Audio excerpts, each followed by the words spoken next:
Next topic എന്ന് പറയുന്നത് demerit of A G S ടിയിൽ നമ്മൾ ആൾറെഡി ഡിസ്കസ് ചെയ്ത പോയിൻറ്റിൻ്റെ ബാക്കിയാണ് ഈ വീഡിയോയിൽ ഡിസ്കസ് ചെയ്യുന്നത്.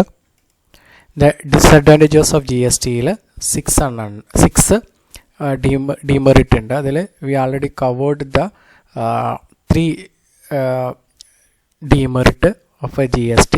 Next we are going to discussing about fourth point. GST came to effect in the middle of financial year. As GST was implemented on 1st of July 2017, business followed in the old tax structure for the first 3 months, April, May and June, and GST for the rest of the financial year.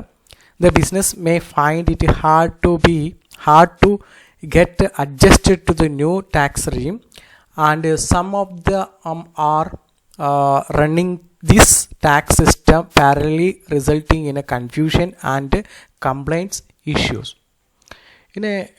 ഈ പോയിന്റിൽ G S T implement ചെയ്തത് നമുക്കറിയാം 1 July 2017 അപ്പോൾ അത് middle of the മന്താണ്. അത് financial year start ചെയ്യുന്നത് 1st April to 31st മാർച്ചിലാണെന്ന് നിങ്ങൾക്കറിയാമല്ലോ. അപ്പോൾ അതിൽ ജൂലൈയിലാണ് ഇത് ഇംപ്ലിമെൻ്റ് ചെയ്തത്. അപ്പോൾ അതൊരു കൺഫ്യൂഷനുള്ളൊരു കാര്യമാണ് ബിസിനസ് മാൻ ഉണ്ടായത്. കാരണം അതിന് മുമ്പേ ഉള്ളത് വാറ്റ് സിസ്റ്റമായിട്ട് പരിഗണിക്കുകയും അതിന് ശേഷമുള്ളത് ജി എസ് ടിയിലേക്ക് വരുമ്പോഴുണ്ടാകുന്ന പുതിയൊരു ടാക്സ് സിസ്റ്റത്തിലേക്ക് നമ്മൾ കാലെടുത്ത് വെക്കുമ്പോഴുണ്ടാകുന്ന ബുദ്ധിമുട്ടുകൾ ആണ് ഈ പോയിന്റിൽ പറയുന്നത്. G S T came to effect in the middle of the financial year.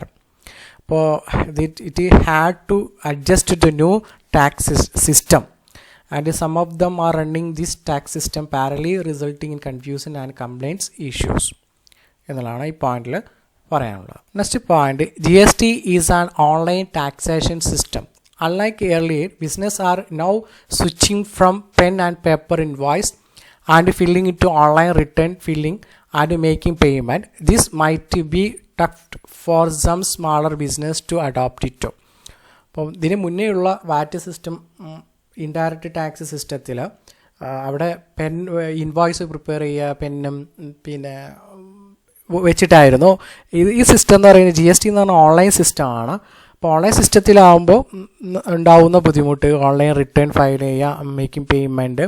അപ്പോൾ ഇതൊരു സ്മാൾ ബിസിനസ് ഓർഗനൈസേഷൻ ഇത് അഡോപ്റ്റ് ചെയ്യാൻ ഒരുപാട് ബുദ്ധിമുട്ടായിരുന്നു എന്നുള്ളതാണ് മറ്റൊരു ജി എസ് ടിയുടെ മറ്റൊരു ഡിമെറിറ്റ് എന്ന് പറയാനുള്ളത്. നെക്സ്റ്റ് പോയിന്റ് എന്ന് പറഞ്ഞാൽ small medium enterprises will have a higher tax burden.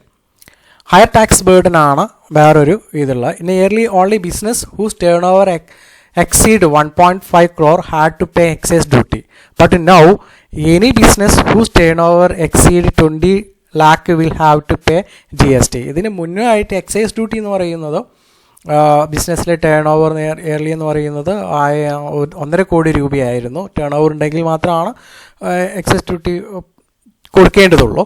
പക്ഷേ ജി എസ് ടി വന്നതോടുകൂടി ആ ലിമിറ്റ് എന്ന് പറയുന്നത് കുറഞ്ഞു. 20 ലക്ഷത്തിൽ മുകളിൽ വാർഷികം വരുമാനം ടേൺ ഓവർ അല്ലെങ്കിൽ സെയിൽസ് ഉള്ള ഒരു പിന്നെ ഒരു ഫേം അല്ലെങ്കിൽ ഒരു ബിസിനസ് ആണെങ്കിൽ businessman have to pay G S T if the turnover of a business exceeding 20 lakhs. അതാണ് ഇതിൻ്റെ ഒരു വേറൊരു ഡിമെറിറ്റ് എന്ന് പറയുന്നത്. ഇതിന് പുറമേ ആയിട്ട് ഒരുപാട് ലിമിറ്റേഷൻസ് ജി എസ് ടിയിലുണ്ട്. അതായത് ലിമിറ്റേഷൻ അല്ലെങ്കിൽ negative aspects of present G S T system in India. ഈ 6 പോയിന്റിന് പുറമേ ആയിട്ട് ഒരുപാട് പോയിന്റുകളുണ്ട് പറയാൻ.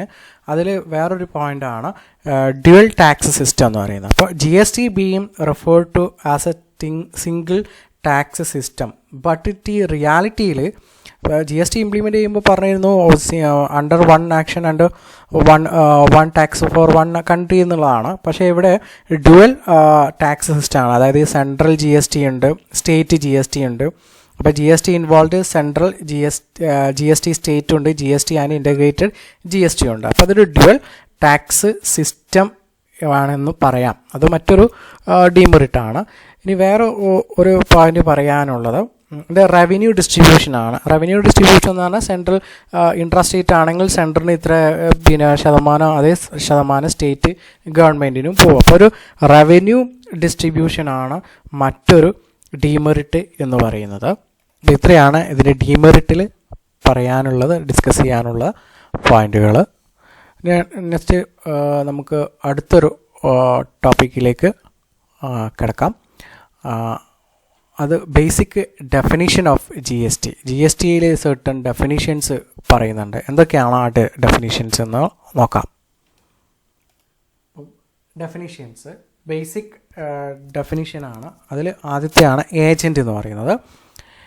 Agent means person including a factor, broker, commission agent or mercantile agent by whatever name called, who carries on business of supply or receipt of goods or service or both on behalf of another. മറ്റുള്ള ആളുകൾക്ക് വേണ്ടിയിട്ട് broker ചെയ്യുക, commission agent ആവാം, അല്ലെങ്കിൽ factoring സർവീസുകൾ ചെയ്യാം. അപ്പോൾ ഇവരെല്ലാം നമുക്ക് പറയാം ഏജൻറ്റ് എന്ന് പറയാം. അപ്പോൾ ഹു ക്യാരി ഇവർ on business of supply of receipt of goods and services or both on behalf of another. മറ്റുള്ള ആളുകൾക്ക് വേണ്ടിയിട്ട് ഗുഡ്സും സർവീസസും ചെയ്യുന്ന ആളുകൾ, കമ്മീഷൻ പറ്റുന്ന ആളുകൾ, മെർക്കൻ്റ് ഏജൻറ്റുകൾ, ഇവരെ അല്ലെങ്കിൽ persons who carry on business of supply of goods and services or both on behalf of an another is called agent. Next ആണ് ബിസിനസ്. ബിസിനസ് എന്നുകൊണ്ട് ഉദ്ദേശിക്കുന്നത് ജി എസ് ടിയിൽ business includes any trade or commerce, manufacturer, professional or any other similar activity. B, any activity or transaction in connection with or in incidental or auxiliary to point 1. Next is supply of acquisition of goods including capital goods and service in connection with the commencement of a business. Next is service supplied by a person as the holder of an office which have been accepted by him in the course of his trade, profession or vocation. ഇപ്പോൾ ബിസിനസ്സിൽ ഒരു trade ചെയ്യുക അല്ലെങ്കിൽ commerce activities ചെയ്യുക, manufacture ചെയ്യുന്ന ആൾ അല്ലെങ്കിൽ professional അല്ലെങ്കിൽ similar ആയിട്ടുള്ള ആക്ടിവിറ്റീസ് ചെയ്യുന്നത് ബിസിനസ്സായിട്ട് കണക്കാക്കാം. അതിന് പുറമായിട്ട് പറയുന്നത് ഇനി ആക്സിലറി യൂണിറ്റ്, ഈ പറയുന്ന ഇതിൻ്റെ മാനുഫാക്ചറിൻ്റെ ആക്സിലറി യൂണിറ്റ് ആയിട്ടോ, അല്ല ആക്സിലറി യൂണിറ്റ് എന്ന് പറയുന്നത് ഈ ഒരു ഒരു കമ്പനിയുടെ ഇൻപുട്ട് ഔട്ട്പുട്ടായിട്ട് പ്രൊഡ്യൂസ് ചെയ്യുന്ന ചെറുകിട വ്യവസായങ്ങളെയാണ് ആക്സിലറി യൂണിറ്റ് എന്ന് പറയുന്നത്. അതായത് വലിയൊരു ഓർഗനൈസേഷനിൽ ഇൻപുട്ട് ഒരു ചെറിയ സ്മാൾ ബിസിനസ് കൊടുക്കുകയാണെങ്കിൽ അപ്പോൾ ഇത്രയേ ഉള്ളൂ, ഒരു ബിസിനസ്സിൻ്റെ ഔട്ട്പുട്ട് മറ്റൊരു ബിസിനസ്സിൻ്റെ ഇൻപുട്ടായിട്ട് മാറുക. അത്രയും ഇതിനെയാണ് ആക്സിലറി യൂണിറ്റ് എന്ന് പറയുന്നത്. അപ്പോൾ ancillary unit is a small enterprises producing the output, the producing input of another big organisation. അതായത് ഇത്രയുള്ള ചെറുകിട വ്യവസായങ്ങൾ ഉൽപ്പാദിപ്പിക്കുന്ന ഔട്ട്പുട്ടായിരിക്കും മറ്റുള്ള വലിയ കമ്പനിയിൽ ഇൻപുട്ടായിട്ട് മാറുക. അപ്പം അങ്ങനത്തെ ആക്സിലറേറ്റീവ് യൂണിറ്റ് ആണെങ്കിൽ അതിനെ നമുക്ക് എന്തിൽ പെടുത്താം, ബിസിനസ്സിൽ പെടുത്താവുന്നതാണ്. നെക്സ്റ്റ് ആണ് supply of acquisition of goods including capital goods, service in connection with commencement of a business. അതുപോലെ service supplied by person as a holder of an office which having accepted by him in the course of trade, professional or vocation. ആണ് capital goods. Capital goods means goods the value of which is capitalised in the book of accounts of the persons claiming in the input tax credit and which are used or intended to be used in course of furtherance of a business. Capitalized ആയിരിക്കണം, in which the value which capitalized in the book of persons claiming the input credit. ഇതാണ് capital goods എന്ന് പറയുന്നത്. G S ടിയിൽ capital goods define ചെയ്തിരിക്കുന്നത്. അടുത്ത ഡെഫിനിഷനാണ് electronic commerce or e commerce. ഞാൻ പറഞ്ഞു വാറ്റിൽ ഇങ്ങനെ ഒരു യൂണിഫോമിറ്റി ഇല്ല, പക്ഷേ ജി എസ് ടിയിൽ ഒരു യൂണിഫോമിറ്റി ഉണ്ട്, ഒരു ഡെഫിനിഷൻ കൊടുത്തിട്ടുണ്ട്. അപ്പോൾ എന്താണ് ഡെഫിനിഷൻ എന്ന് നോക്കാം. Electronic commerce means supply of goods on service or both including digital products over digital or electronic network. Electronic commerce operator means any person who owns, operator or manages digital or electronic facility or platform for electronic commerce. ഇപ്പോൾ electronic mode ഉപയോഗിച്ച് business നടത്തുക. അപ്പോൾ അതിനകത്ത് electronic network ഉണ്ട്, electronic commerce operator ഉണ്ട്.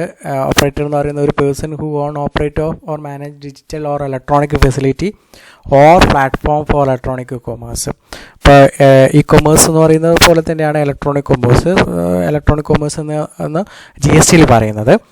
അപ്പോൾ ഇത്രയേ ഉള്ളൂ. ഇലക്ട്രോണിക് മോഡ് ഓഫ് ഓപ്പറേഷൻ ഉപയോഗിച്ച് ബിസിനസ് നടത്തുന്ന ആളുകളെ, അതുപോലെ ഡിജിറ്റൽ പിന്നെ ഇലക്ട്രോണിക് ഫെസിലിറ്റീസൊക്കെ ഉപയോഗിക്കുക, അല്ലെങ്കിൽ digital product over digital electronic network, ഇതെല്ലാം ഇ കൊമേഴ്സിൻ്റെ പ്രിവ്യൂവിൽ വരുന്ന ഡെഫിനിഷനാണ്. ഓക്കെ, നെക്സ്റ്റ് ആണ് ഇൻപുട്ട് ടാക്സ് ഡിഫൈൻ ചെയ്തത്. ഇൻപുട്ട് ടാക്സ് എന്ന് പറഞ്ഞാൽ input tax means the central tax, state tax, integrated tax or union territory tax charged on any supply of goods or services or both made it to a registered person. ഇപ്പോൾ input tax എന്ന് പറയുന്നത് central ടാക്സും അതുപോലെ state tax, integrated ടാക്സോ അല്ലെങ്കിൽ or union territory tax charged on any supply of goods on services or both വഴി to registered person. Next ആണ് job work. Job work means any treatment or process undertaken by a person on a goods belonging to another registered person, and the expression job worker shall be constructed accordingly. ഇത്രയേ ഉള്ളൂ. Job work എന്ന് പറയുന്നത് any treatment അല്ലെങ്കിൽ ഒരു process undertake ചെയ്യുന്ന ഒരാൾ on goods belonging to another registered person, മറ്റൊരു registered പേഴ്സൻ്റെ, and expression job worker shall be constructed accordingly. ാണ് സർവീസസ്. സർവീസസ് ജി എസ് ടിയിൽ ഡിഫൈൻ ചെയ്തിരിക്കുന്നത് service means anything other than goods, money and security but not include activities relating to the use of money or it conversion by cash or by any other mode from one form currency or denomination to another form currency or denomination for which a separate consideration is charged. ഇപ്പോൾ service എന്നുകൊണ്ട് mean ചെയ്യുന്നത് anything other than goods ഒഴികെ സർവീസാണ്. Money and security but includes activity related to use of money or it conversion by cash or by any other mode from currency or denomination to another form currency or denomination for which separate consideration is charged.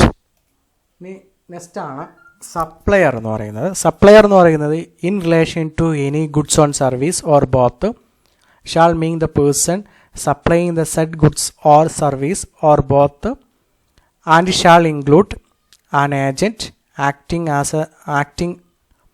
As such on behalf of such supplier in relation to the goods on services or both supplied.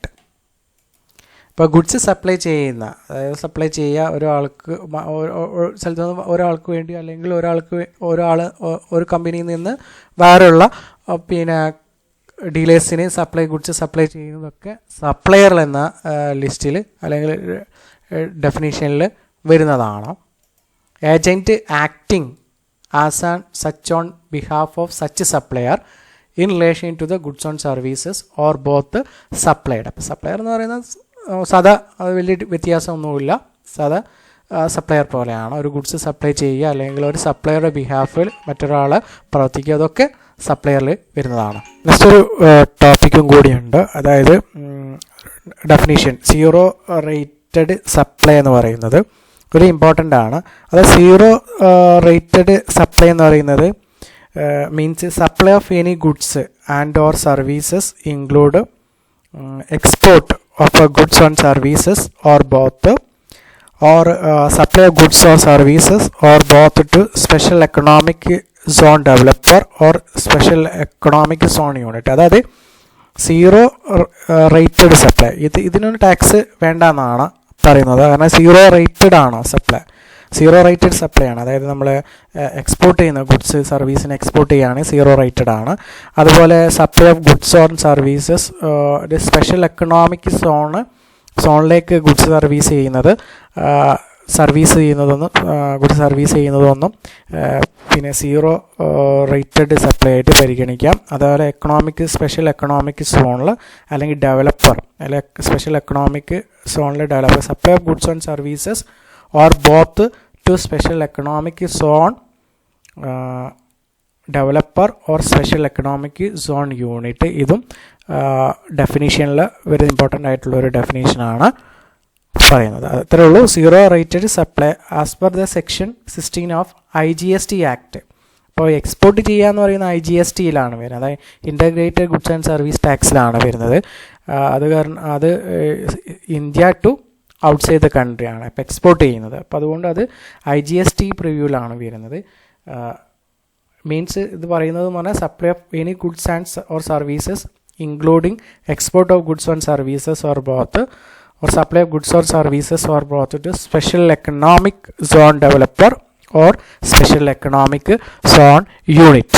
ഇപ്പോൾ basic ഡെഫിനേഷനാണ് agent എന്ന് പറയുന്നത് discuss ചെയ്തത് ഇന്ന് ക്ലാസ്സിൽ.